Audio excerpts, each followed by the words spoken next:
네, 오늘 우리 다 같이 나눌 하나님의 말씀은 요한복음 6장 1절부터 15절까지 말씀을 우리 함께 찾아보도록 하겠습니다.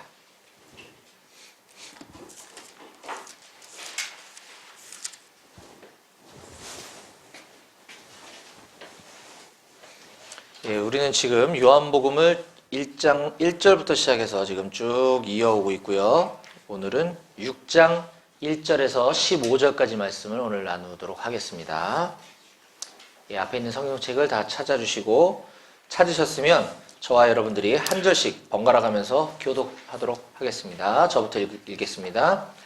그 후에 예수께서 디베랴 갈릴리 바다 건너편으로 가시매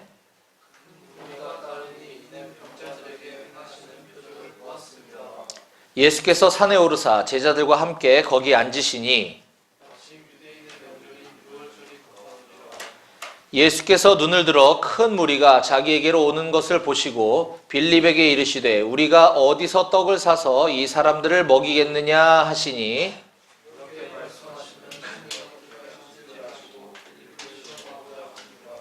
빌립이 대답하되 각 사람으로 조금씩 받게 할지라도 200데나리온의 떡이 부족하리이다.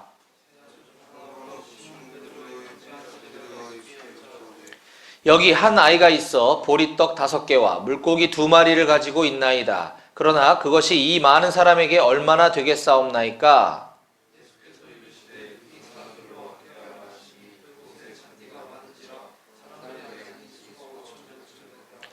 예수께서 떡을 가져 축사하신 후에 앉아있는 자들에게 나눠주시고 물고기도 그렇게 그들의 원대로 주시니라.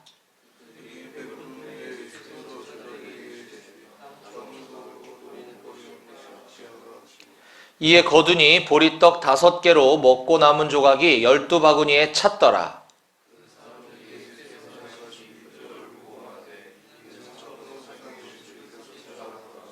그러므로 예수께서 그들이 와서 자기를 억지로 붙들어 임금으로 삼으려는 줄 아시고 다시 혼자 산으로 떠나가시니라. 아멘. 예, 오늘 말씀을 해서 제가 기도하겠습니다. 거룩하신 하나님 아버지, 은혜와 사랑을 감사합니다. 지난 한 주간 동안도 우리 113대대 한마음교회 용사들 하나님께서 눈동자같이 지켜주셨다가 오늘 거룩한 주님의 날 이곳 예배당에 모여 하나님을 예배할 수 있게 허락하시니 감사합니다. 오늘 이 예배를 통하여서 하나님이 영광 받으시고 우리들에게는 믿음이 자라는 귀한 시간 될 수 있도록 도와주시옵소서. 다음 주에 시작될 혹한기 훈련 대비해서 우리 용사들 건강 지켜주시고 훈련간에 안전사고 없도록 주님 도와주시오며 훈련 기간 동안 하나님을 묵상하고 하나님을 늘 기억하고 생각하는 우리 모든 용사들이 될 수 있도록 주님 도와주시옵소서. 오늘도 말씀하실 하나님을 기대합니다. 감사드리며 예수님의 이름으로 기도했습니다. 아멘. 아멘. 예, 많이 춥죠? 예, 다음 주엔 춥지 말아야 할 텐데 큰일이네. 그죠? 예, 목사님이 여러분들 혹한기 훈련 잘 받을 수 있도록 기도할 테니까 힘내시고, 예, 그리고 오늘 예배 시간에 우리가 졸지 말고, 이 추운 데서 졸면 입 돌아갈 수도 있어요. 그러니까 우리 졸지 말고 잘 집중해서 하나님 말씀 듣고 하나님을 기쁘시게 하는 오늘 예배가 되었으면 좋겠습니다.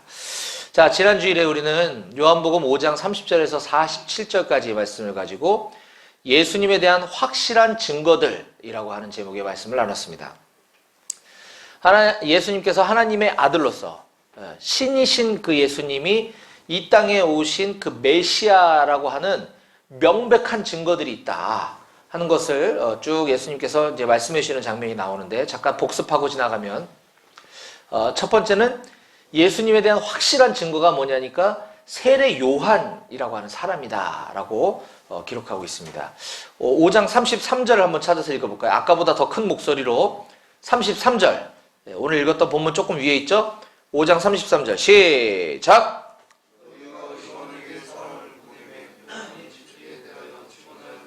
네, 아멘. 이와 같이 예수님에 대한 확실한 증거 첫 번째는 세례 요한이라고 하는 증인이 있다. 왜냐하면 이 세례 요한은 모든 이스라엘 사람들에게 존경받고 신망받는, 그래서 이 선지자, 위대한 선지자였는데 그 세례 요한의 인생 자체가 오실 그리스도를 준비하는 인생을 살았기 때문에 그 세례요한이 다니면서 곳곳에서 전파했던 게 예수 그리스도가 오실 것이다. 그리고 저분이 예수 그리스도라고 하는 것들을 외치고 다녔기 때문에 그가 증인이다라고 하는 말씀을 해주고 계신 것이고요. 또 예수님에 대한 두 번째 확실한 증거는 예수님께서 행하신 일들, 예수님께서 행하신 그 표적들, 우리 성경에는 예수님의 역사라고 표현되어 있는데 이것이 바로 증거다. 오늘 우리가 나눌 이 오병이어의 기적은 예수님이 이 요한복음에 기록되어 있는 7가지 표적들 중에 오늘 4번째 표적인데 이 5장이 기록되어 있는 그 앞부분에 이미 3가지, 성경에 기록된 것만 3가지지 그 이외에도 많은 표적과 기적들을 행하셨는데 그것이야말로 하나님의 아들로서만이 행할 수 있는 그런 놀라운 일들이다 라고 말씀해 주고 계십니다. 36절을 제가 읽어볼게요. 내게는 요한의 증거보다 더 큰 증거가 있으니 아버지께서 내게 주사 이루게 하시는 역사, 곧 내가 하는 그 역사가 아버지께서 나를 보내신 것을 나를 위하여 증언하는 것이다. 이렇게 지금 말씀하고 계신 것입니다. 또 3번째, 마지막 예수님에 대한 3번째 확실한 증거는 바로 지금도 저와 여러분들이 가지고 있는 이 성경 말씀이다라는 것입니다. 성경 말씀 39절을 같이 함께 읽어보겠습니다. 시작! 너희가 성경에서 영생을 얻는 줄 생각하고 성경을 연구하거니와 이 성경이 곧 내게 대하여 증언하는 것이니라. 아멘. 아멘. 성경은 구약 성경이 됐든 신약 성경이 됐든 또 역사서든 뭐 시가서든 예언서든 할 것 없이 모두가 다 예수 그리스도에게 초점을 맞추고 있습니다. 구약 성경은 앞으로 미래에 오실 예수 그리스도를 나타내주고 있는 것이 구약 성경이고요. 신약 성경은 이미 오신 예수님께서 행하신 행적들 또 하늘로 승천하신 이후의 사건들은 앞으로 오실, 다시 오실 예수님에 대한 이야기들로 꽉 차 있는 게 바로 이 성경 말씀이라는 것입니다. 그래서 우리는 성경을 읽을 때 지금은 우리가 요한복음을 보고 있지만 창세기를 읽던 시편을 읽던 요한계시록을 읽던 어느 곳을 읽든지 그 안에서 드러내고자 하는 예수님을 발견할 수 있어야 한다라는 것입니다. 이처럼 이 성경 말씀은 예수님을 증거해주는 확실한 증거다. 이미 여러 해에 걸쳐서 수많은 사람들이 기록된 책이 묶음으로 66권이 모여있는 게 이 성경 책이지만 그것의 초점과 방향성은 완전히 일치하고 있다. 이게 기적이다라는 것이죠. 자, 이처럼 예수님에 대한 확실한 증거들이 여러 가지가 있음에도 불구하고 많은 사람들이 예수님을 믿지 못하는 이유가 있다. 그게 바로 5장 40절 이하에 하나씩 예수님이 지금 차근차근 설명해 주고 계신데요. 자, 이렇게 확실한 증거가 있는데 사람들이 왜 예수님을 그리스도라고 믿지 못하느냐? 첫 번째는 40절에 나와 있습니다. 그러나 너희가 영생을 얻기 위하여 내게 오기를 원하지 아니하는도다. 즉 사람들이 영생을 얻기 위해 예수님께 나오지 않는다라는 것이에요. 관심이 없는 거죠. 자, 두 번째는 42절에 기록되어 있습니다. 다만 하나님을 사랑하는 것이 너희 속에 없음을 내가 알았다. 사람들에게 하나님을 사랑하고자 하는 마음 자체가 없기 때문에 예수가 메시아든 말든 관심이 없다는 거예요. 세 번째는 43절. 나는 내 아버지 이름으로 왔음에 너희가 영접하지 아니하나. 만일 다른 사람이 자기 이름으로 오면 영접했을걸? 이렇게 얘기하시는 거거든요. 자, 세 번째는 사람들이 하나님의 이름으로 오신 예수님이 아닌 온통 다른 것에만 관심이 많다라는 거예요. 뭐 예를 들어 저기 산에 있는 500년 된 소나무가 있는데 거기 앞에 가서 물 떠놓고 빌었더니 아들 달라고 빌었더니 아들이 생겼다. 거기에 관심이 있는 거예요, 사람들이. 또 그런 사물뿐만 아니라 어떤 훌륭한 사람, 인격과 깨달음이 뛰어난 사람, 석가모니나 공자나 맹자나 이런 분들이 이 깨달은 어떤 그 이런 것에 저분의 가르침은 너무 뛰어나. 그래서 그것에 이제 한눈을 파는 거죠. 정신이 팔린 거죠. 하지만 그분들은 위대한 성인임은 맞지만 때가 되면 돌아가셨거든요. 그죠? 신이 아니란 말이죠. 이처럼 하나님의 이름으로 오신 그 하나님 아들 예수님만이 유일한 진리이시고 유일한 구원자이신데 사람들은 딴 데 정신이 팔려있다. 그렇기 때문에 믿지 못하고 있다. 지금 말씀하고 계시고. 네 번째는 44절에 나와 있습니다. 44절 같이 읽어볼까요? 5장 44절 시작. 너희가 서로 영광을 취하고 유일하신 하나님께로부터 오는 영광은 구하지 아니하니 어찌 나를 믿을 수 있느냐. 예. 너희가 서로 영광을 취하고 서로 네가 잘났네 내가 잘났네 내가 더 영광을 얻을 거야. 서로 영광 얻기를 취한다는 것이죠. 내가 국회의원이 되기를 꿈꾸고 내가 대통령이 되기를 원하고 내가 회사에서 승진해서 대표가 되기를 원하고 이런 사람에게서 받는 영광 이런 것들을 좋아하기 때문에 하나님의 아들에게는 관심이 없다는 거예요. 다섯 번째, 끝으로 다섯 번째, 사람들이 성경 말씀에 대해서 믿지를 않기 때문이다 라고 말씀해 주고 계십니다. 46절 47절 모세를 믿었더라면 또 나를 믿었으리니 이는 그가 내게 대하여 기록하였음이라. 모세가 기록한 거 모세 오경이겠죠? 성경 말씀을 지금 얘기하고 있는 것이에요. 모세 오경만 얘기하고 있는 것은 아니고 구약 성경 전체를 지금 이렇게 표현해 주고 계신 것입니다. 그러나 그의 글도 믿지 아니하거든 어찌 내 말을 믿겠느냐. 지금 예수님이 이렇게 말씀하고 계신 것이에요. 너희가 모세를 믿는다고 하면서 모세가 기록된 그 성경 말씀을 왜 안 믿니? 이 얘기를 하고 계신 것이에요.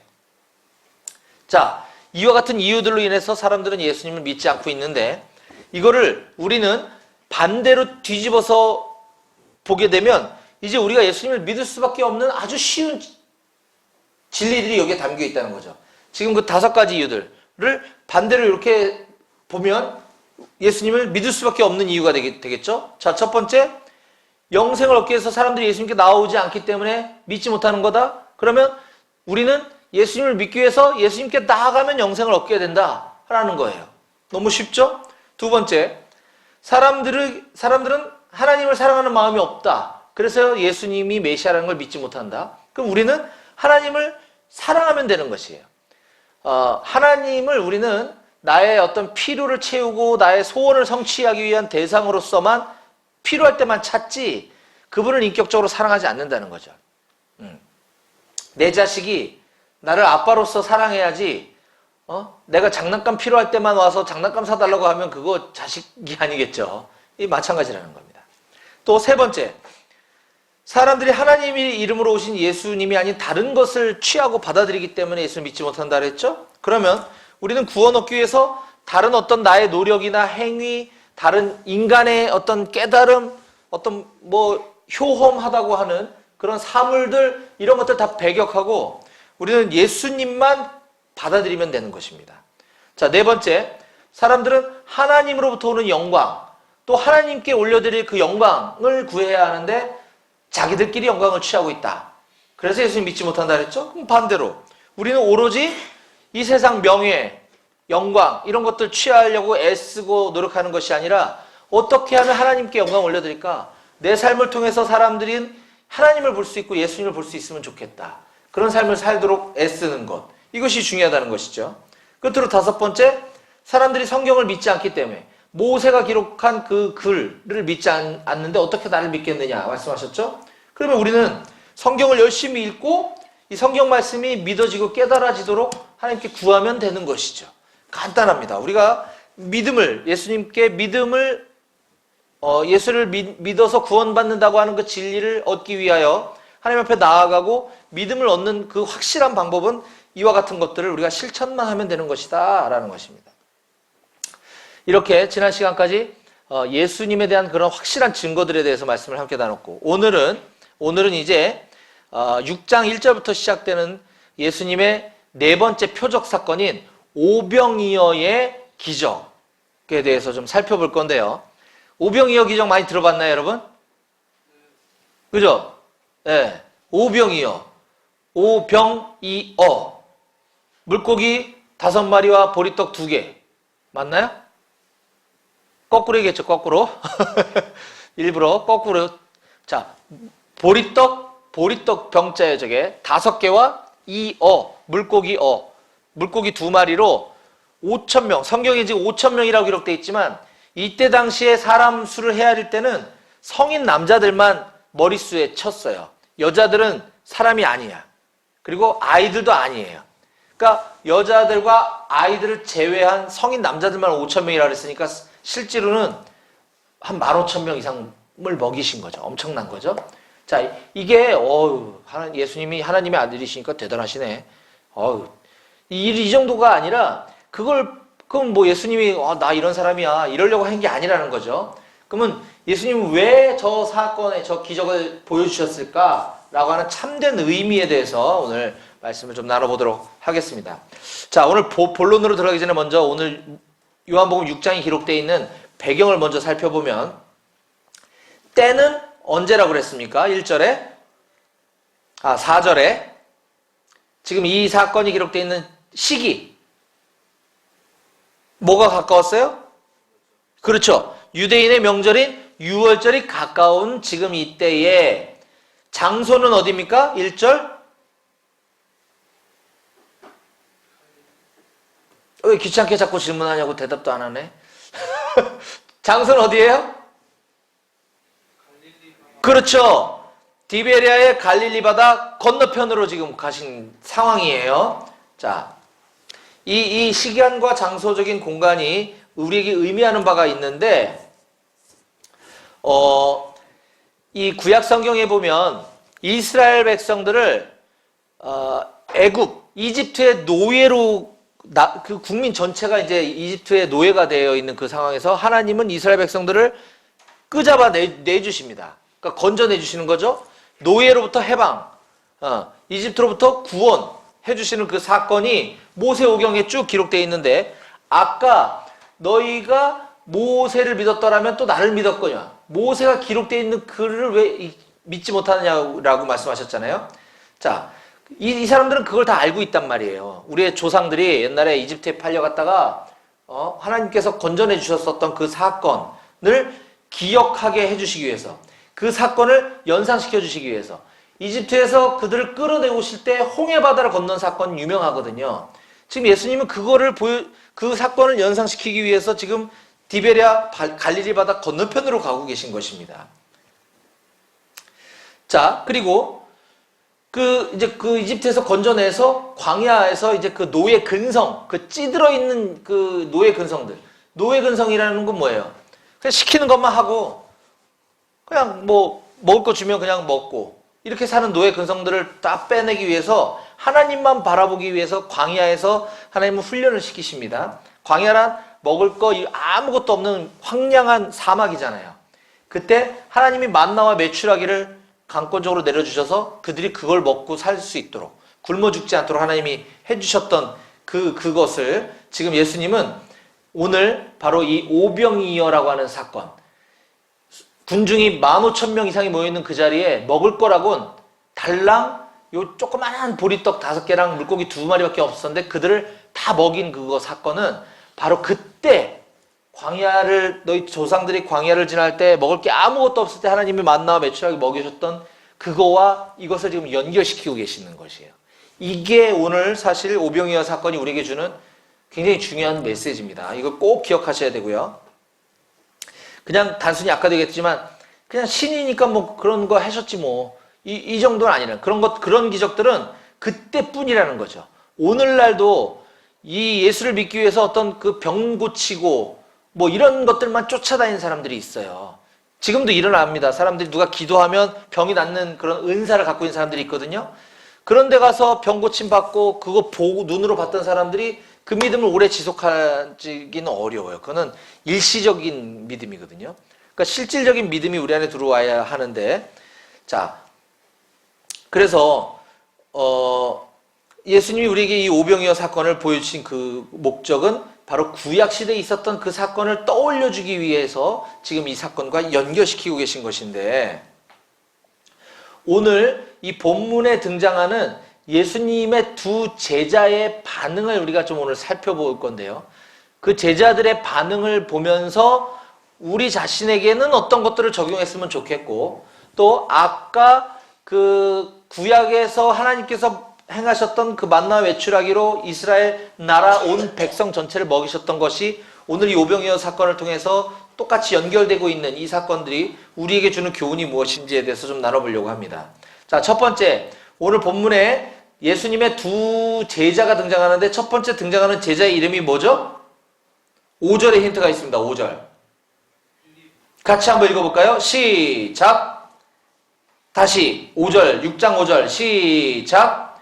예수께서 눈을 들어 큰 무리가 자기에게로 오는 것을 보시고 빌립에게 이르시되 우리가 어디서 떡을 사서 이 사람들을 먹이겠느냐 하시니. 자, 예수님은 지금 의도적으로 빌립을 딱 찍어서 빌립의 믿음을 테스트하시고자 이렇게 물어보십니다.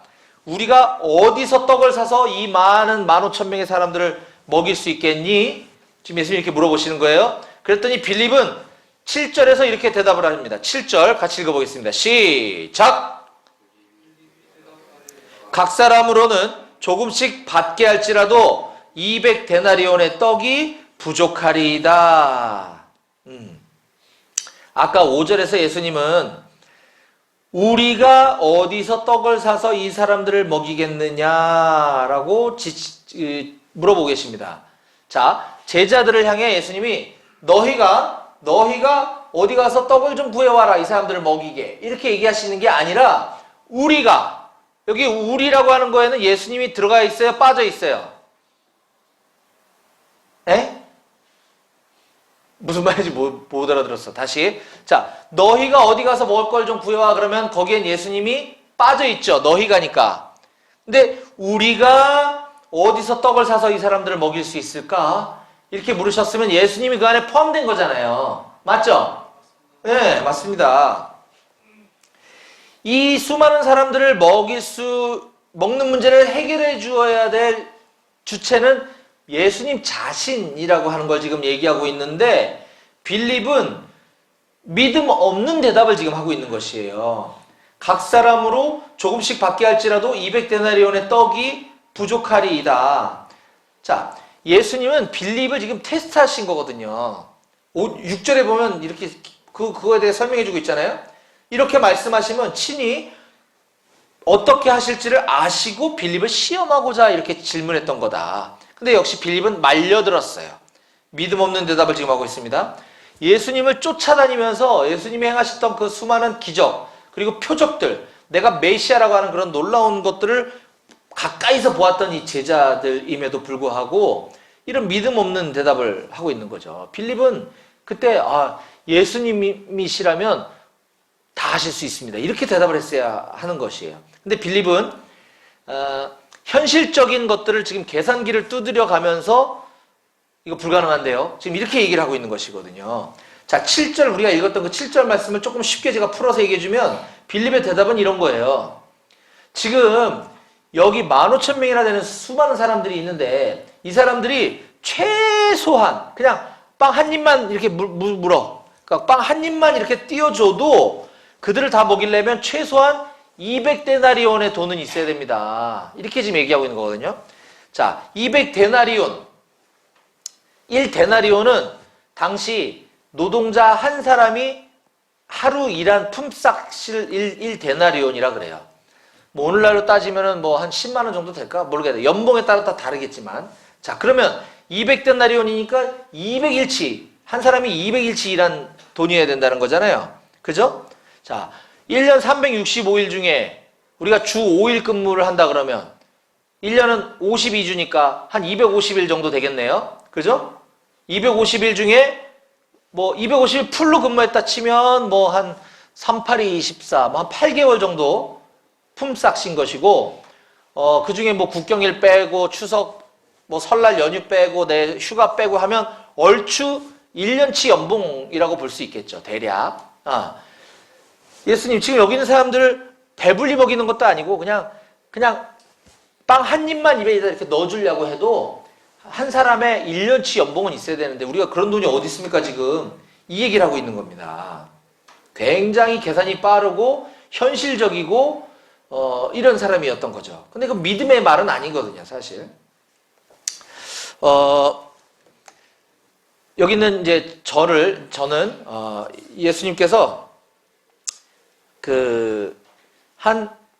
지금부터 한 10수년 전에 예수님 저를 이제 부르실 때 이제 뭐 용식아 일로 와 이렇게 부르신 게 아니라 어떤 상황과 환경들을 통해서 어떤 공동체를 만나게 하시고 이렇게 하면서 저를 그 직장인으로서, 회사원으로서, 직장에서 그리스도인 직장인으로서 평범하게 살면서 선한 영향력을 통해서 직장에서 같이 근무하는 내 옆에 동료들에게 복음을 전하고, 내 거래처 내가 만나는 사람들에게 예수님을 전하고, 그들에게 말씀을 가리켜서 예수님의 제자로 만드는 그런 직장 선교사, 일터 선교사가 되도록 주님이 저를 부르셨었습니다. 십수년 전에. 근데 그때 제가 바로 순종했던 것이 아니라, 그때 당시 저는 재무 컨설턴트 일을 하고 있었고, 외국계 보험회사, 외국계 금융회사에서 부지점장을 하고 있을 때였는데, 부지점장, 지점장, 본부장으로 가는 이런 이 커리어 패스를 꿈꾸면서 나는 그런 평범한 회사원이 아니라 나는 전문가. 그래서 돈을 좀 많이 벌어서 이렇게 좀 헌금도 좀 많이 하고, 선교사님들도 좀 돈으로 이렇게 팍팍 도와드리고, 이런 좀 뽀대나는 삶을 살고 싶다, 이렇게 생각을 했었어요. 그래서 주님의 그 부르심에 제가 순종하지 않고, 나는 그런 삶이 내 삶이 아니야. 나는 전문가야, 난 전문가. 그래서 이런 사람들과 어울리려고 하고, 이제 그렇게 했을 때 하나님이 저를 광야로 확 끄집어내셔서 엄청난 훈련을 시키셨어요. 그리고 다시 시간이 지나서 평범한 직장인으로 만들어버리신 거예요. 지금처럼. 예. 그래서 그때부터 지금까지 제가 그런 삶을 쭉 살아가고 있는데,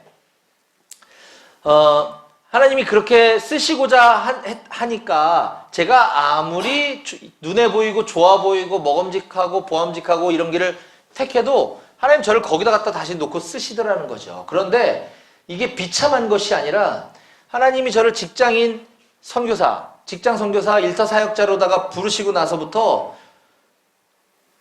이제 시간이 지나고 말씀의 훈련이 되고 하니까 저를 통해서 믿지 않은 사람들이 예수님 믿는 것들을 제가 보고 제가 스스로 더 놀라게 되고, 또 하나님께서 저에게 그런 직장인 그리스도인 공동체, 굉장히 규모 있는 공동체의 또 리더로 세워서 보다 큰 사역을 할 수 있도록 하나님이 이끄시고, 거기서 더 나아가서 중국, 베트남, 터키, 이란 이런 데 전 세계 열방을 돌아다니면서 이 복음을 전하는 사역을 할 수 있도록 하나님이 저를 엄청 크게 지금 사용하고 계시더라는 거죠.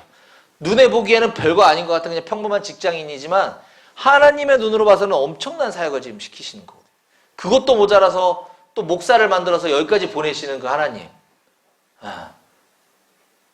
정말 그때 만약에 하나님의 아유 이거 말도 안 되는 새끼 그래 네 맘대로 살아봐라 했으면은 저는 아마 이 돈 때문에 타락하지 않았을까 하는 생각을 좀 해봐요. 처음에 저도 직장인으로 사는 게 얼마나 그 스트레스 받고 힘들고 벅찬 일인데, 직장인으로 살면서 거기에 또 성경을 공부하고 누군가에게 시간을 내서 가르치고, 이거는 계산기 두드려 봤을 때 이거는 불가능한 삶이다. 이렇게 저는 계산을 했던 거죠. 빌립과 같이. 그러나 하나님의 계산법은 다르다. 전 직장에서도 그렇다고 대충 직장생활 하는 게 아니라 꽤 열심히 하고 나름 인정받으면서 직장생활을 하고 있거든요. 그러면서도 하나님의 일은 놀라운 일들을 많이 하나님이 저를 통해서 하고 계시더라. 저의 계산과 하나님의 계산은 다르다라는 것을 저는 많이 경험하게 됩니다. 심지어 재작년 2, 3년 전에 저 하나님이 또 이곳에 한마음 군인교회로 부르실 때 저는 제 계산법으로는 저는 월요일부터 토요일까지 이 직장일과 이 사역, 이 제자 삼고 복음 전하고 이 삶의 현장에서 이런 사역들의 스케줄이 너무 빡빡하니까 저는 주일날은 좀 쉬고 싶었어요. 그래서 신학을 공부했지만 교회에서 목사 전도사를 안 하고 그냥 조용히 가서 예배만 드리고 오고 이렇게 살았거든요. 그러니까 역시 하나님이 때가 되니까 그렇게 가만 내버려 두시고 싶으시지 않으셨던지, 이 한마음 군인교회 이제 여러분들 오기 전에 있었던 선배들, 이곳에 계시던 목사님, 전도사님이 계셨는데 다 상황 때문에 그만두시고 나서 이 교회는 이렇게 멀쩡히 있는데, 이 예배를 사모하는 용사들이 있는데 사역자가 없다는 거예요. 그래서 제가 딱히 어디서 전도사를 안 하고 있기 때문에 여기 와서 해줬으면 좋겠다라는 이 부르심을 받고 너무 망설였어요. 왜냐면 나는 일주일에 하루 좀 쉬는 날이 주일이었는데, 근데 내가 주일날까지 여기를 왔다 갔다 하면 나는 쉴 수가 없는 것 같은 거예요. 월화수목금토일. 그래서 무척 망설였는데 역시 이것도 하나님이 부르시는 것 같더라고요. 그래서 순종을 했더니 어떤 일이 벌어졌느냐. 그 전에 저는 12시 주일 예배를 참석을 했었거든요. 12시 예배. 그러니까 뭐 좀 늦게 일어나고 좀 뒹굴뒹굴 게으름 피우다가 뭐 12시 예배드리러 가겠죠. 예배 끝나고 교회에서 식사하고 오면서 집사람 오고 장 좀 보고 오면 아무것도 안 하고, 난 교회에서 봉사하며 뭐 아무것도 안 하는데 집에 오면 3시, 4시인 거예요. 아무리 빨라야. 근데 여기를 오고 나서부터는 이제 9시 예배를 드리고 있잖아요, 우리가. 물론 아침에 좀 일찍 일어나서 서두르면 되는 게 있지만, 뭐 그게 뭐 큰 데미지를 나게 주는 건 아니니까. 9시 예배 끝나면 10시, 10시 반, 뭐, 여러분들하고 같이 토스트 먹고 뭐 하면 여러분들 그때쯤 되면 다 올라가잖아요, 이제. 10시 반에 여기서 출발해서 천천히 올라가도 집에 도착하면 12시밖에 안 되는 거예요. 난 12시부터 쉬는 거죠. 계산법이 다르죠, 지금. 내 계산법은 주일날 아무것도 안 해야 나는 충분히 쉴 수 있다고 생각하고 그렇게 살아왔는데, 하나님은 저에게 사역을 하나 더 시키셨는데도 불구하고 물리적으로 쉬는 시간이 더 많아졌어. 요즘은 집에 가서 낮잠도 자요, 주일날. 옛날에는 상상도 안 했어. 나 낮잠이라는 걸 잡은 적이 없는데. 하나님 계산은 우리 계산과 다르다. 지금 빌립이 자기 계산기를 지금 두드리고 있는데 그건 하나님의 계산이 아니다라고 하는 것이에요. 저는 우리 모든 한마음교회 용사들도 하나님이 뭔가를 나에게 요구하시는 것 같다라고 했을 때 우리 그 눈앞에 보이는 현실, 이성 이런 것들로 다 계산하고 전 못하겠는데요. 이럴 것이 아니라 일단 주님께 믿음으로 순종하고 주님이 행하시는 것들을 바라보는 여러분들 다 되시기를 축원합니다. 아멘. 아멘. 예. 또 오늘 본문에 빌립 말고 또 한 사람의 예수님의 제자가 등장하고 있는데 그가 누굴까요? 베드로의 형제 누구? 안드레. 맞습니다. 잘 찾았네요. 8절과 9절을 한번 같이 읽어볼까요? 8절, 9절 힘차게 시작!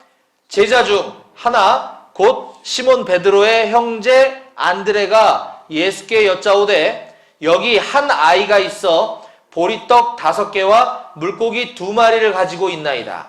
그러나 그것이 이 많은 사람에게 얼마나 되겠사옵나이까? 자, 지금 안드레의 반응은 빌립하고 조금 달라요. 다른 게 있어요. 뭐죠?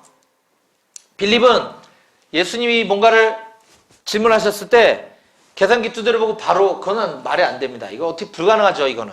이렇게 했던 반면에 안드레는 일단 빌립보다 좀 더 적극적으로 어떤 액션을 취했어요. 나가서 그 만 몇천 명이 모여있는 사람들에게 돌아다니면서 먹을 거 뭐 갖고 있는지 다 뒤져본 거죠. 행동파. 그래서 다 뒤져봤더니 에게 꼴랑 보리떡 5개랑 물고기 2마리밖에 못 찾아낸 거예요. 그러니까 그가 이제 이렇게 얘기를 하는 거죠. 제가 나가서 예수님 다 뒤져봤는데요. 여기 한 아이가, 어린아이가 갖고 있는 이 보리떡 5개와 물고기 2마리가 전부입니다. 근데 이것이 이 많은 사람들에게 얼마나 도움이 되겠습니까? 지금 얘기를 하고 있는 거예요. 일단 예수님의 질문 앞에, 예수님의 명령 앞에 행동으로 내가 어떤 노력을 해서 뭔가를 해보려고 하니까 결과가 초라하게 나왔어요. 그랬더니 낙심하고 믿음 없는 말을 내뱉고 있는 모습. 우리 그리스도인들 중에 많은 대부분의 사람들이 이 빌립 아니면 안드레 유형이 아닐까 저는 그렇게 생각해봐요. 이거는 불가능해 하고 아예 안 하는 사람.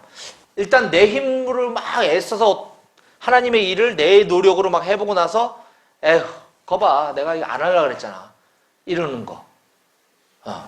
이 두 가지의 사람들이 우리 모습이 아닐까 생각을 좀 해봅니다. 제 얘기도 조금 드리면 한번 넘겨주실래요? 여기 사진 보여요? 앞에? 사진. 먹을 거 같다고? 재승아, 졸지 말고 나가서 토스트 가져오너라. 자, 이 앞에 사진을 볼까요? 사진? 이게 뭐냐면, 지난달 12월 24일 크리스마스 때, 터키에 이란에 있는 가정교회 지도자들을 초청해서 성경 공부 수련을 하고 있는 장면이에요. 작년 12월 24일 날 저는 여기 있었죠, 한국에. 25일 날 여기 왔잖아요, 그죠? 근데 지금 저기 화면 스크린에 띄어져 있는 사진이 보여요? 저 누구예요? 지금 이 사진 속 화면 스크린에 지금 사람 사진 얼굴이 띄어져 있잖아요. 저게 누구냔 말이에요. 잘 모르겠어요? 잘 안 보여요? 저란 말이에요. 저. 오.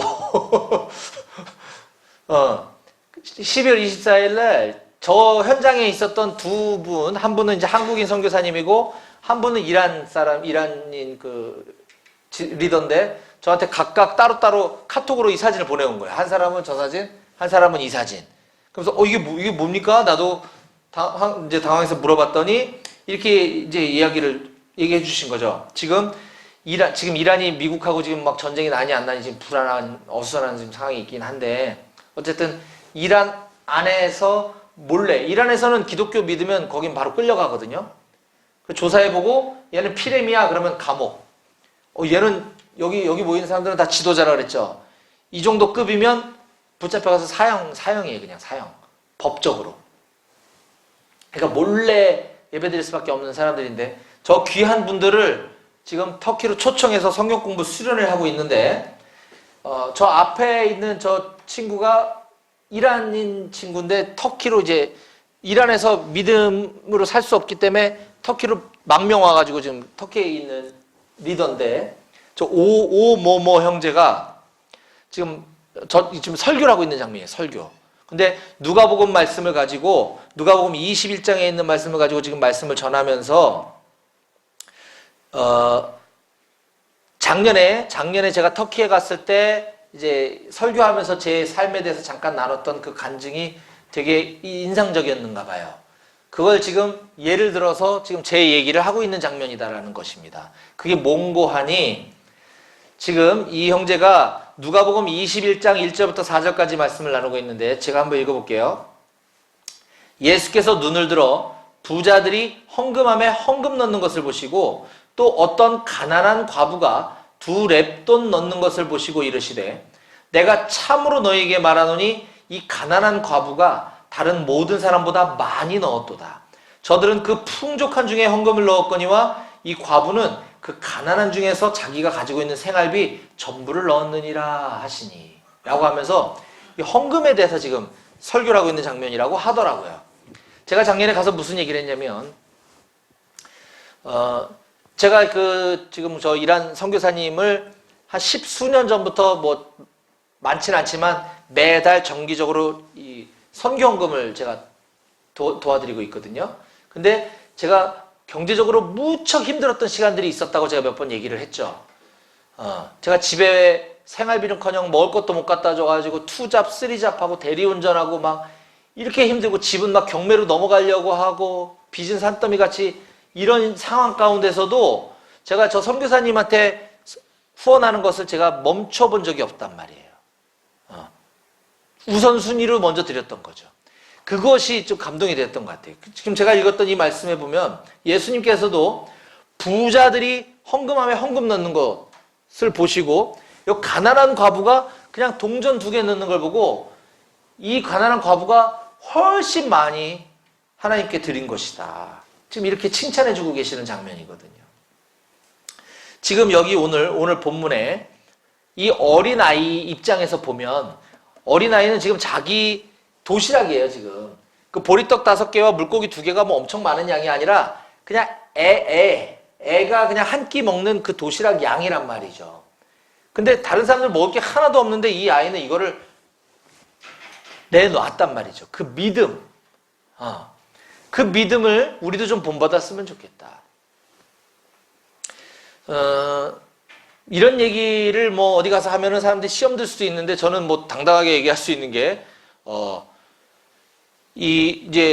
저도 이제 헌금을 제가 여기다가 하고 있고, 제가 낸 제 헌금을 가지고 이제 여러분들을 뭐 이렇게 사역도 하고, 뭐 먹을 것도 갖다 드리고, 저 뜨거운 뭐 커피포트도 사고 이제 이렇게 쓰임하는 것인데, 지금 여러분들도 군인이라는 신분으로 녹록치 않은 상황이 있다는 건 제가 잘 알죠. 하지만 그 가난한 과부가 드렸던 그 두 렙돈, 지금 이 오병이어 사건에서 그 보리떡 5개와 물고기 2마리를 내놓았던 그 어린아이와 같은 그 믿음, 그것을 저는 여러분들도 소유하게 되셨으면 좋겠습니다. 자, 오늘 말씀을 좀 마무리할 거예요. 많은 사람들이 오늘날에도 예수님을 믿는다고 하면서 현실적인 문제와 상황 앞에서는 믿음으로 행동하고 말하지 아니하고 현실 앞에 여러 가지 계산기를 두드리고 행동하는 것들을 많이 보게 됩니다. 많은 사람들이 그런 삶을 살죠. 자신의 삶 전체를 주님께 맡겨드리지는 못하고 상황이 여유가 되면 하고 그렇지 않을 땐 못하고 이런 것들이 우리들의 현실이라는 것입니다. 자, 이런 연약한 사람들에게 예수님께서는 이 오병이어 표적 사건을 보여주시면서 인간의 배고픔의 문제를 해결해 줄 수 있는 건 오직 예수님밖에 없다라고 하는 사실을 지금 가르쳐주고 계신 것이에요. 저 옛날 구약시대 때 너희 조상들이 광야에서 아무것도 먹을 게 없을 때 하나님이 만나를 내려주셨던 것처럼 지금도 이 먹고 사는 문제를 해결해 줄 수 있는 유일하신 분은 예수님밖에 없다라고 하는 것이 이 표적은 제가 여러 번 얘기했지만 예수님이 메시아라고 하는 하나님의 아들이시라고 하는 것을 이정표처럼 보여주고 있는 사건이라고 그랬죠. 그냥 신기한 것들을 그냥 마술을 보여주는 것이 아니라는 거예요. 근데 사람들은 그걸 그냥 단순한 기적으로만 받아들이고 있는 것입니다. 지금 그것을 가르쳐주고 계신 것이고요.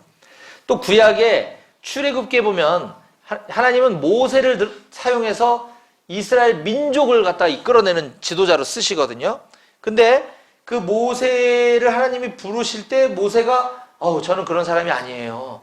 이렇게 하자 하나님께서는 지금 네 손 안에 있는 것이 무엇이냐? 이렇게 물어보십니다. 출애굽기 4장 2절에 보면 내 손에 지금 있는 것이 무엇이냐? 라고 물어볼 때 모세의 손에 지팡이가 들려 있었어요. 그 지팡이를 통해서 하나님께서는 이스라엘 큰 민족을 구원하는 도구로 쓰시겠다 이렇게 얘기하고 계시거든요. 마찬가지로 지금 오늘 요한복음 6장에서도 예수님은 어린아이 손에 들려있는 그 작은 먹을 양식을 가지고 그 큰 무리들을 먹이시는 표적을 보여주시면서 그 구약의 사건과 이것들을 지금 연결시키고 계십니다.